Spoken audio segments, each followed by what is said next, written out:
who have been working and preparing and then had to endure the storm to try to save lives. Today, I am just elated that those prayers work, because we, as of right now, have no reports of any storm-related fatalities, and we want to keep it that way. You know, the world knows Louisiana as a loving and resilient and caring people. The human spirit is defined by its resiliency, and resiliency is what defines Louisiana. Now, certainly there are times and situations that try us, but it is also when we in this state are at our very best, when we care for our neighbors, our loved ones, and our family members. And as we begin this recovery, let us care for those family members and our neighbors, check on them, make sure that they are secure, because that is who we are here in Louisiana.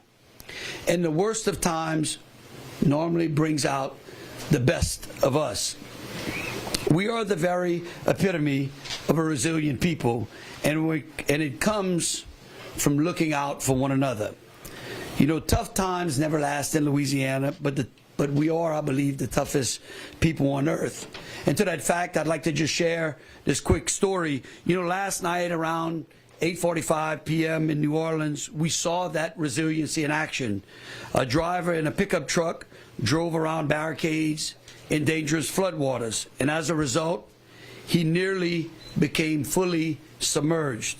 Luckily, a good Samaritan, Miles Crawford, an ER nurse in a city used to being in high-stress situations, sprung into action, grabbing a hammer from his home and smashed one of the windows, saving this driver's life. I want to thank Miles for that.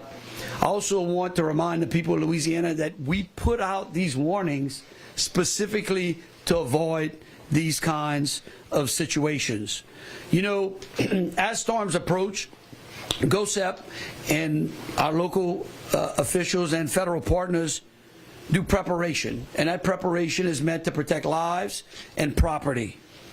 And now we're in a recovery phase. We got a very large amount, as I'm going to bring Jay up in just a second, amount of rainfall in the New Orleans metropolitan area. That was something that was unexpected. We knew that.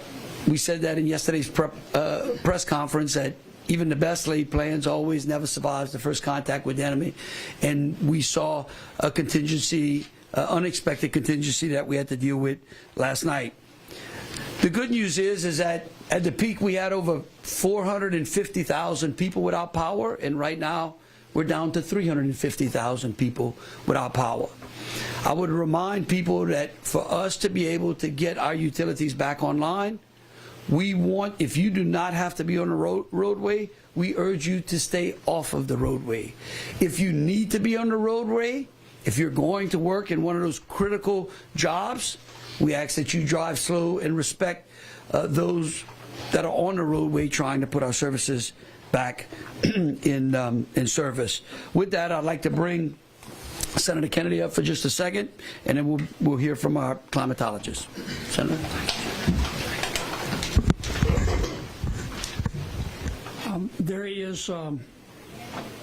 There's always something to be grateful for, but that is cold comfort to our people who sustained damage, and we did have damage. A lot of wind, a lot of water, a lot of loss of power. We'll get the money that we deserve from the federal government to help us.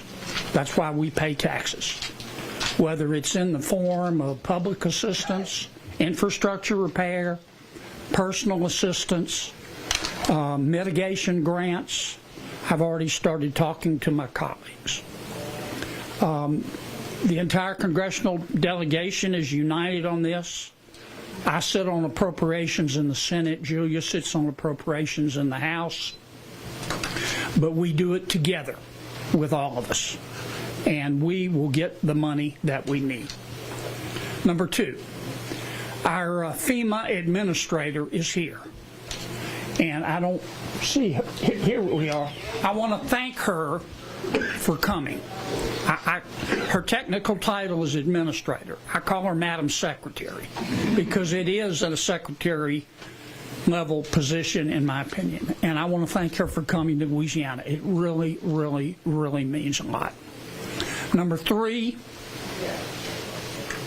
I wish you could have just listened and been in the room, listened to what I just listened to. I want to thank the governor. I want to thank his entire team. I want to thank our state and local officials. They are on top of this. And I just wish all of you could have sat there for the hour and listened to what I listened to. The damage would have been much, much worse but for their professionalism. And it also would have been much, much worse but for the investment that Louisiana taxpayers and American taxpayers have made in flood protection. So thank you, Governor, for including me, and thanks for a great job. Thank you, Senator. Thank you, Senator. And Jay, if you'd like to come up and... Thank you, Governor. Jay Grimes, state climatologist with GOSEP and LSU. So obviously, Francine has moved out. We're done with the impacts of that storm. Still under the clouds, but we're going to stay dry. The winds continue to subside. Already, winds have dropped down to that state where response is long underway. And we're looking at a string of days that are going to be beneficial for continued response and recovery. In terms of the impacts, yes, the rains were, as the governor pointed out, rains particularly in the New Orleans area. In fact, on both sides of the tidal lakes, North and South Shore, were a little more significant than what we expected. 2 reasons for that. 1, the storm did take a slight jog to the east. Number 2, it moved a little more slowly than we expected. And we also had a pretty healthy north eye wall as that system worked its way through southeastern Louisiana. Rainfall totals in and around the Crescent City, widespread, 5 to 7 with some 8-inch pockets there. And on the North Shore, we had some places that had double-digit rainfall. So no surprise, we had flooding around Metro New Orleans, and it's also no surprise that we're seeing minor to moderate flooding in the Florida parish rivers. The lakes are up right now, but the winds have turned around. The lakes are going to drain, and the flooding in the Florida parish rivers, although significant, is something that most of those folks are accustomed to. The waters will fall in the coming days, and again, recovery well underway. Thank you, Governor. Thank you, Jay. And I'd like to bring Brandon Riswood to PSC because everybody is interested in when their electricity is going to go on. Brandon. Thank you, Governor. Brandon Fry, I'm Executive Secretary with the Louisiana Public Service Commission. As the Governor said, we peaked, and our numbers are about 410,000, but that doesn't include the city of Morgan City and city of Houma. We don't regulate. But the numbers are dropping pretty quickly. At 9 a.m., we were reporting about 400,000. We're down to about 355 now. I'll give you some utility-specific peaks. Energy peaked at about 302,500. That includes Energy Louisiana and Energy New Orleans. We're down to about 260 now. Demco peaked about 40,000. We're down to 29.5. Clico peaked about 37. We're down to 28.5. Washington St. Tammany peaked at about 24.5, and we're down to 17.5. And Sleeka peaked about 20,600, and they're still at that number now. Obviously, they were at the epicenter of where Francine hit. The numbers we're seeing coincide with where landfall was. Obviously, the highest outages are in Lafourche and Terrebonne, following up the river parishes through the North Shore. The governor mentioned resilience, and I think we have some numbers that will explain the value of resilience on the electric side as well. So we've tracked for about 20 years historical numbers for hurricanes max outages at the PSC level. And there's 2 storms I want to point out that took a similar path. Hurricane Gustav in 2008, which was a high-end Category 2, so a little bit stronger than Francine, and Hurricane Isaac in 2012, which was a high-end Category 1, a little weaker.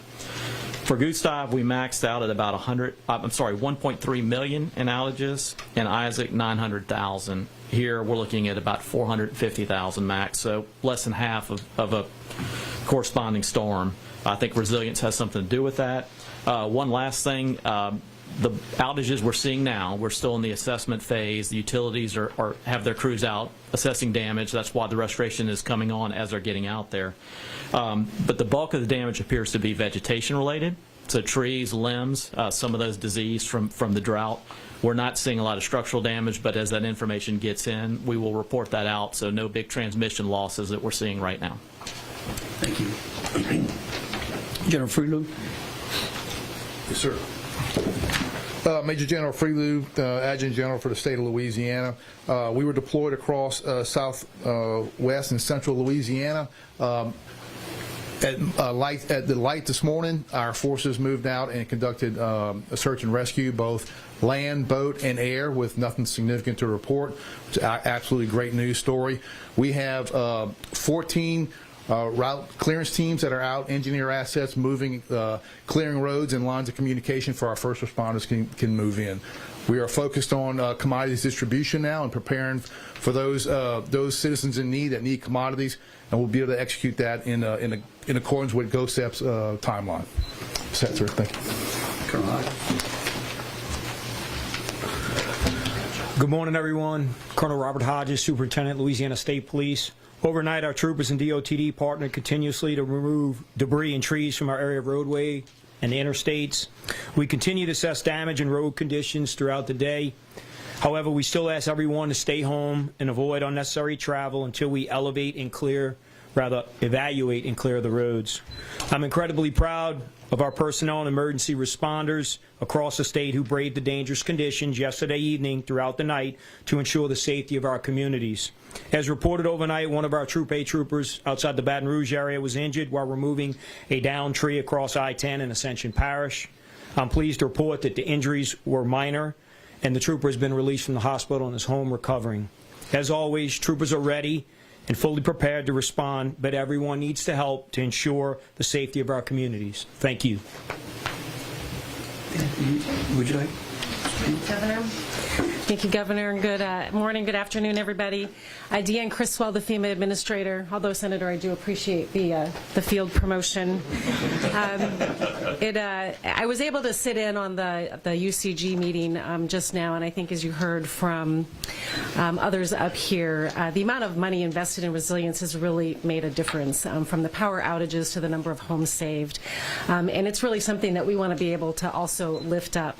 But we know that there are damages that are still out there, and the pre-landfall emergency declaration that President Biden approved at the governor's request will allow us to continue to support those life-saving efforts and make sure that the governor has what he needs and his team needs to support the immediate response efforts. Today, Governor, thank you very much for allowing me to join you as we go out and assess some of the impacts, and my role here today is to really see firsthand what those impacts are to these communities, hear from the people that have been impacted, so we know what type of additional assistance you may need as we go forward, and so we'll continue to do that. My message to everybody here today, though, is one, call your insurance company if you've had damage to your homes. Take photos, collect important documents, gather all of that information so you have it ready, and then stay safe. Right? There's so many additional hazards that are out there right now, and so as you're out there cleaning up and assessing your homes, make sure that you are looking out for yourself. You're also checking in on your neighbors and your loved ones to make sure they're safe, because there are so many other hazards that are out there. Just because the storm has passed does not mean that the threat and the risk has passed, and so I really encourage everybody to do that. Thank you. Absolutely. Thank you. We really do appreciate the FEMA Administrator being here as well. With that, we'll open it up to any questions that y'all may have. Governor, how many people did we have in shelters due to the storm? Hold on, I'll bring Judge Matlock up. We, at the max, had around 500. We had a capacity for around 5,000 in local shelters. And we are down as of, it literally dropped while we were in our meeting. As I walked in here, it was around 311 people in 18 shelters. It's very dynamic. Through the night, we expect some increase in occupancy. People are out working. They're out helping their neighbors. They're out dealing with it. So, do we have any numbers on how many of those people were medically needy? That would be my colleague, the amazing Ralph Abraham. I'm going to let him step up to address that. Hey, Ralph Abraham, Surgeon General. To your question, there were no new movement of any patients out of hospitals or nursing homes we previously indicated the day before. So nobody had to be moved for a medical need because of that. Yes, ma'am. Governor, I know you said that there was a lot of flood mitigation efforts that were effective, but were there any pumps in New Orleans or levees or things that had any issues during the storm? Look, let me just say this. First of all, I want to recognize the first part of your question in that, and we talked about it in there. Look, the federal government and the state taxpayers of the state, just what Senator Kennedy said, have spent a tremendous amount of money on our coast, working to do both coastal restoration, which I believe is in par with hurricane protection and flood protection as well. We saw a number of structures that saved a tremendous amount of property loss work. I don't know if this may have been the first time, but we actually had the Sewage and Water Board, Stephen Nelson, joined us by Zoom in the meeting to discuss some of the deficiencies in the particular system. We recognize where those systems are. I don't think anybody went into the storm believing that the infrastructure that pumps the water out of the city of New Orleans was in tip-top shape. We know that we have a power generation problem in there. We know that that should be solved in June of next year. We've identified what the deficiency was that happened last night. We're hoping to be able, in working with, and that, look, the beauty of having the FEMA administrator here in that she got to see that firsthand. She got to understand the amount of money, she understands the amount of money that the federal government has spent on flood protection in the city of New Orleans, and so we're going to work with them to try to address that. There are some challenges with that, but we are, the legislature, both the Senate President and the Speaker were there as well, but we're going to lean in. And I also think that some of the structural changes we made to the Sewage and Water Board during the session are going to help us bear fruits and be able to continue to ensure that that agency functions properly. There are some great people in there. We want to make sure that they're able to do their job properly. We have time for one more question. We have some. Okay, we'll take two. We'll take y'all and you. How about that? Yep. Okay. Governor, real quick, can you just walk us through where some of the spots that you're going to be visiting around the state over the next couple of days and who you're going to be meeting with? Yeah, look, I'll tell you this. I think you all know the press advisory that went out and where we're going right after this. We have not mapped out where we're going to go tomorrow. What we try to do, and if you would just bear with me, what we try to do is make sure that we don't drop in an area where we strain those resources necessary to provide adequate safety to the residents in that area and to strain the local resources as well. But we will try to get that out for you as quickly as possible. You're asking people to stay off the roads. Could you talk about when it'll be safe to be back on the roads? When we put it out.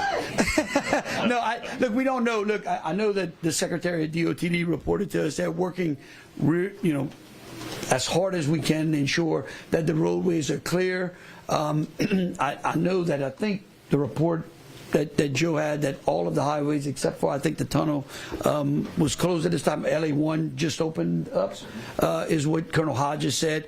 And let me just say this as we close. Look, tomorrow we're not going to have a press conference. We're going to have a small UCG, and then we're going to go out. But we're going to let y'all know exactly where we're going for that, and maybe we'll try to find one spot for y'all to be. And I'm going to tell you why. It was always told to me that there are three key things necessary for running an effective and successful business. And the first is to have a good business plan, right? And the second is to make sure that you've got good people and the proper resources to execute that plan. And then the third key component, this is very important, is for the person that puts that all together to get the hell out of the way. And what we're going to try to do is get the hell out of the way and make sure that I have complete confidence in the local authorities and the people that they've elected to represent them. I have complete confidence in GOSEP. I have complete confidence in our cabinet and our federal partners. And we're going to try to get out the way to make sure that they can get the relief needed to those that were affected here in the state of Louisiana. And with that, I really appreciate it. Thank y'all.